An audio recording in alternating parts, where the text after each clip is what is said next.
You pray for a person that's standing in front of you.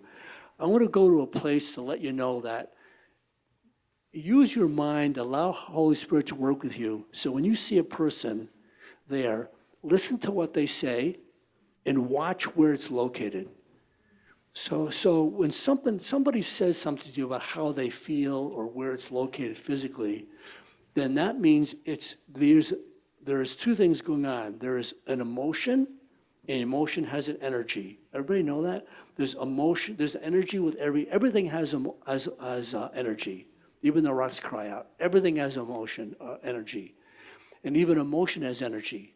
And all the organs of your body have energy. Everything has energy. You know, when that's why they do EKGs to find out what the level of energy is. And when you're in the hospital, you watch, ER on TV, and the person goes flatline. There's no more energy. Okay, you must be dead. Okay, but to Jesus, you're not dead. You're just sleeping. Okay. So what happens is this. So if you get somebody standing in front of you or yourself, and I've got hurt, you're going to get on your table. Does everybody have a prayer card? On your table, you should have a card that looks like this. Everybody have one of these? All right, so on the back or on one of your sides, this is on there, all right? And this is part of your prayer card. You don't have to use this, but it's extra. And by the way, these are the most common you're going to see. And I put this together. These are all in the back of this book. And there's another 450 of them, okay? And what that means is whenever somebody's hurting from something going on in the body, even like emotionally or physically, there's a connection to the emotion. So for example, back injuries. 80% of Americans have back problems, all right? That's 85 worldwide. And so the purpose of the back is to have structure. You can't sit, stand, or walk without having that structure and that support of your back, correct? Right. So the major emotion that you have in your body, inside of you, that makes the back not be healed is lack of emotional support. 100%. Back's one of the easiest ways to get healed, because there was a woman that I had that she's in her 50s, pushing to 60, I guess, and then this is years ago, and she had back injuries for years. And I said, how long have you had this back problem? She said, about 30 years. I said, what happened 30 years ago? Well, she thought about it for a while. Well, I think back then my husband and I were not getting along at all. And we had a little scuffle. He threw me to the floor, and my back went out. And it's never been the same since. So we went back to that point, and she could only release half of the emotion from the. Usually when you can't release it at that moment, it's something earlier. So the earlier was her father. Her father also was not a nice person. And she married a person that's not a nice person. And there's usually the connection, because we just know what we know, and we marry into what we know. Usually a little bit better, but by the time the kids leave, they're in my office because now I want something more, but I'm not getting that more, because whoever you marry, you realize, and I say to them, you married him this way because the person before him was that way, and that's what you knew. So we got to work on what's going on inside of you that makes you feel this way with this person. So you could change, and then they have to change, even if they're not coming in. So that's a freebie, by the way. So so what I do is I work on not the back. I will pray for the back, but if they've had a lot of prayer for the back, a lot of times they get discouraged. I don't even want prayer for the back because they just don't think it's going to happen. So I go after what anybody in your life is you haven't got support from. It could be your parents. Oh, by the way, when I prayed for this person and released those things, the lady was healed. So I went earlier. For most people, I go earlier we can for who didn't show you support, like father leaving, mother leaving, parents divorcing, whatever's going on. They were not there for you emotionally, and you use the same emotion, all right? And we'll go into that. The next one is, this is a big one, is the feet and feet and knees, and from the waist down. So what am I doing right now? What am I doing? I'm walking forward, right? So when people are around you that say, especially when they have an issue of their knees or their feet especially, and the hips, a big part, those are, the purpose of my knees and feet are to move, right? And to have that flexibility. But if you hear people say, I can't move forward, I'm stuck, especially if I'm stuck like in a marriage or a job, and they're feeling this way, it's never gonna get better if you have that feeling. In fact, you're just gonna complain more and just blame more. So you need to get, why do you feel stuck? And then you have physical issues, especially if if I have those issues, I ask, where do you feel stuck in your life? In my job, or I had a woman that had a knee problem, and she was 60-something years old, and she had a knee issue it just kind of started coming up. Remember, as we get older, stuff starts coming out.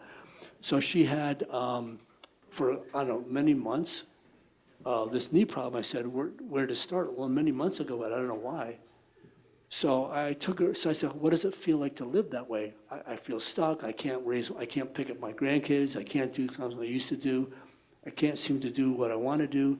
I said, Father, would you take her back to where she first felt like she couldn't do these things, or there was something she couldn't do, not allowed to do, she felt stuck, and help us to do it. She went back to when she was 16, she had her first boyfriend. Her parents wouldn't let her go to a prom because they were very strict religiously, and she felt terrible about it. That emotion never left, and there was other succession things from her mom. We got rid of those feelings, and her pain went away. I didn't even pray for her knees. Another one was lungs. Oh, lungs is a big one. So if you have colds you can't get rid of, or coughs, or just lung issues in general, it's because now the emotional connection to lungs is grief and loss. So I had a guy that, the one I like to say the most about is a guy came to my office. He came in for depression. His doctor said, go see a counselor, came to see me, but he was, as I could see, as he was coming into my office, he could hardly breathe well. He needed to be on oxygen, and he couldn't walk really well or go upstairs without huge problems, short of breath. So I said, how long have you had this problem, short of breath? He said, and by the way, that's what's caused the depression anyway, so I just go to find out the origin. My biggest thing is, remember this. So when you have a person, you want to find the root, all right? So repeat after me. Find the root, give it the boot. That's my motto. Find the root and give it the boot. Okay, so, but you have to have cowboy boots on though, because they're pointy. Okay, so anyway, so he said 7 years ago. I said, what happened 7 years ago? Well, my wife, he said, the doctor said if I don't leave, he worked at a foundry in Detroit, melting steel and so on. He said, if you don't leave that place, you're gonna die because of all the soot.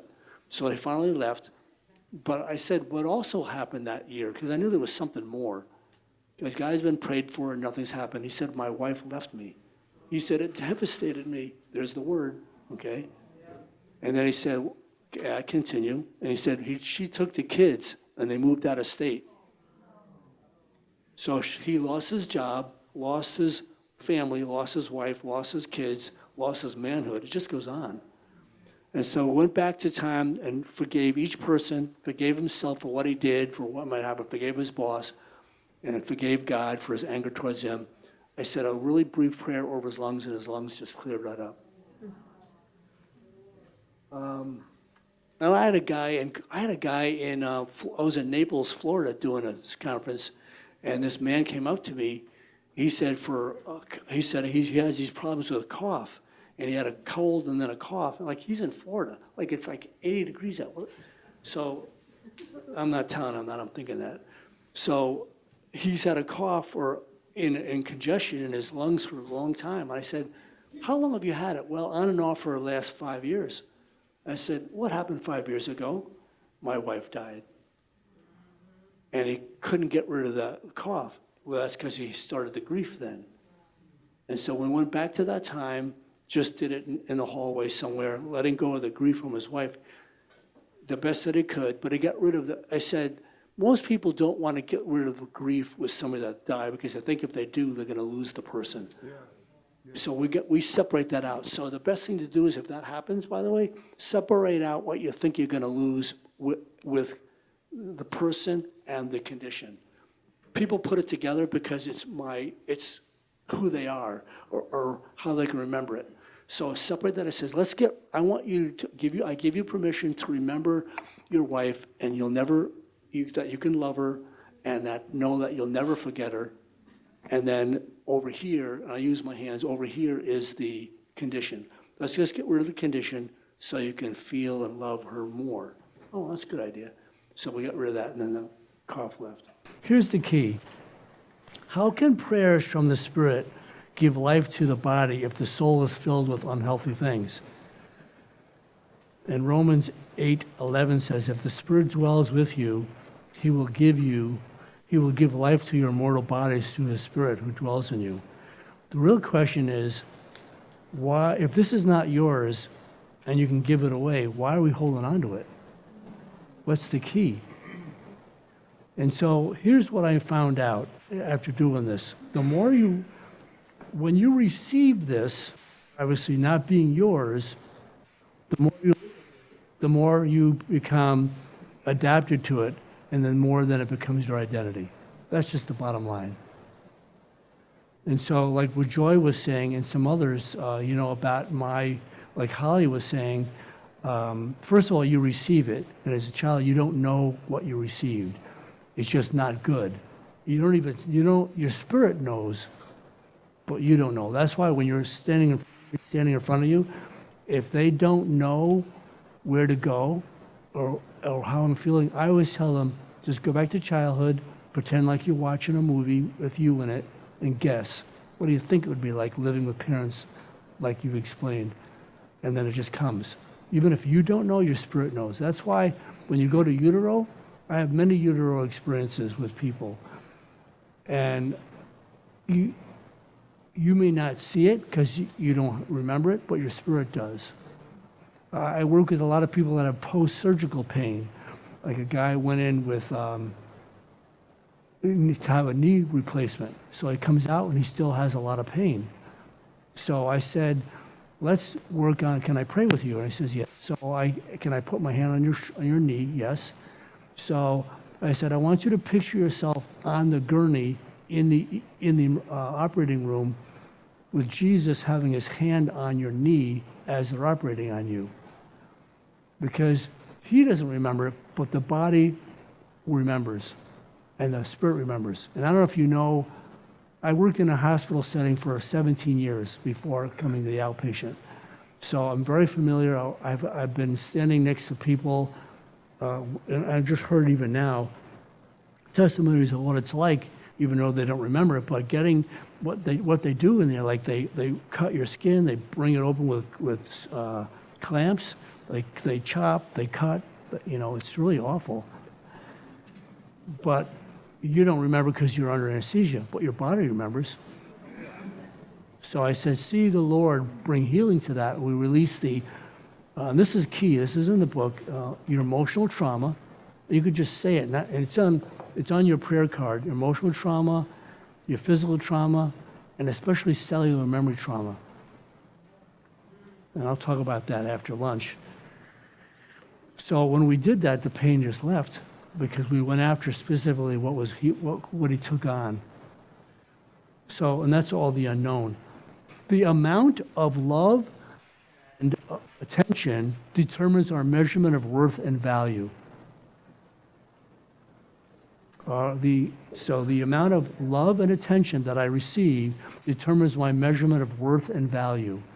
And then the amount of worth and value that I have determines my measurement of trust. And then the amount of trust I have determines my measurement of faith. A lot of people don't have a lot of faith, but it doesn't take a lot of faith to be healed. It really doesn't. The three biggest things I hear when people that the church talks about if you don't get healed is you don't have enough faith, you're not desperate enough, or it's the demons. And none of that's true, because the demons can't touch you anyway, because, I didn't finish my story. Remember I told you, so I'm going to give you this one. Right? So I have a trauma event, and the trauma event always creates a emotional trauma or feeling, always. It does, because that's the result. And then the feeling trauma always creates a belief. So we put away the event just because we forget about it. And all I have left is the emotion and the belief, right? So my dad yelled, it made me afraid. My belief is that when people yell or there's conflict or people raise their voice or authority, that I need to be afraid. If we don't get rid of this, then Satan comes or his demons come and make that worse. All right, so what the church does is not wrong. Again, I mentioned they go through the spiritual's door. And what happens is we get rid of that demonic, and which is good. But if we don't get rid of the reason why it comes, because you can't touch us otherwise, this is an open door. Trauma is the greatest open door for demonic. All right? So if we don't get rid of this, he'll come back 7 times worse. It's biblical. Okay, so what I'm teaching you is, I don't do a lot of deliverance. I'm not against it. I just don't need to. So instead, I go through the back door. I go through the soul door. Let's find the issue. Let's find the event and boot it out. Remember? So you find the event. I find the emotion from the event. Get rid of that. The belief automatically comes back because you're already made in Christ. I don't do a lot of belief stuff, or at least a lot of identity. I don't need to, because you already have the identity of Christ. It's biblical. I do boost it up and I do remind you, but think about it. When you get rid of these two, all you've got left is a memory, and Satan has to leave because there's no reason to be there. Now, I do occasionally have to do demonic. If somebody starts slithering around or a voice or something, I'll just tell it to leave. I'll just take authority over it. You know why people manifest with demonic stuff? You know why that is. That's to scare us, because they're desperate. Yeah, that's why. So if you're afraid of it, deal with that. That's your stuff. Okay? Does that make sense? Well, because you need to. Yes, sir. You're talking just Christians, not unbelievers in this situation. Thank you, Paul. Yeah, I asked him to remind me of that. Okay, so what we're going to learn now and after lunch especially is we can use this with Christians or non-Christians, all right? The good part about it is even though this is about a love hug and a love pat kind of a way to deal with it, because it's really being comforted to release something that I'm holding on to because it wasn't when I got it. You just call it a release technique. And remind me, Paul, to show the difference of how we can use it as I teach the technique itself. I hate to call it a technique. It's really a prayer way, but it's just an added way to help you release something that you've been holding on to all your life, which is what the person is in front of you. Now,